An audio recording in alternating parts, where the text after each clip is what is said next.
संपूर्ण शरीराच्या सोनोग्राफीसाठी जिल्ह्यातील सर्वाधिक अत्याधुनिक सोनोग्राफी मशीनद्वारे तपासणी आणि जलद रिपोर्टिंगसाठी Bhise sonography X-ray centre Palus, फिटर 3D 4D scan, colour Doppler, digital X-ray, elastography, anomaly scan यासह दर मंगळवारी 2D इकोची सुविधा. भिसे सोनोग्राफी व X-ray centre Palus, Marathe Shriraj hospital जवळ, कन्या शाळा रोड पलूस. संपर्क 74 47 39 90 90 आणि 89 83 84 70 04.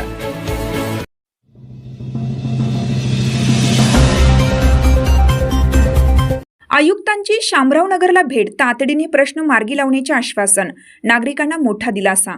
सांगली महापालिका क्षेत्रातील प्रभाग क्रमांक 18 मधील शामरावनगर परिसरात निर्माण झालेल्या पावसाच्या पाण्यामुळे रस्ते, गटारी तसेच अन्य प्रश्नाबाबत भाजपचे पदाधिकारी राजू उर्फ प्रमोद नलवडे, अमर पडवळ, शहाजी भोसले तसेच भाजपच्या नेत्या व स्थानिक नागरिकांच्या वतीनं आयुक्तांना समस्याबाबतीचं निवेदन देण्यात आलं. या तक्रारीची गांभीर्याने दखल घेऊन आयुक्त सत्यजित गांधी यांनी प्रभाग क्रमांक 18 मधील गंगोत्री नगर, कालिका नगर, रुक्मिणी नगर, लठ्ठे सोसायटी, श्रीराम कॉलनी, जहीर मस्जिद परिसराची पाहणी केली.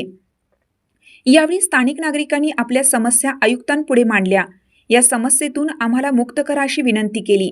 या भागातील समस्यांबाबत तातडीने सोडवण्यासाठी उपाययोजना करू असे आश्वासन शामरावनगर वासियांनी दिले.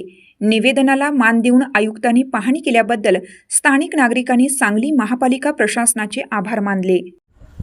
आता अजून हा मे महिना सुरुवात झाली आहे. मे महिना आता संपत आला. पावसाचे जोरदार एंट्री झाली.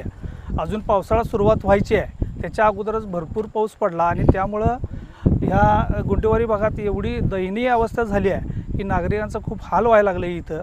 त्यासाठी आम्ही काल आयुक्तांना निवेदन दिलं होतं की आमच्या भागाची पाहणी करा. त्या आयुक्तांना दिलेल्या निवेदनानुसार आज आयुक्त इथं येऊन गेले, भागाची पाहणी केली आणि आयुक्तांनी आम्हाला असं आश्वासन दिले की हे सगळं आता जे बघितलेली अवस्था आहे त्यांनी ती आता तात्पुरत्या स्वरूपात करून देणार.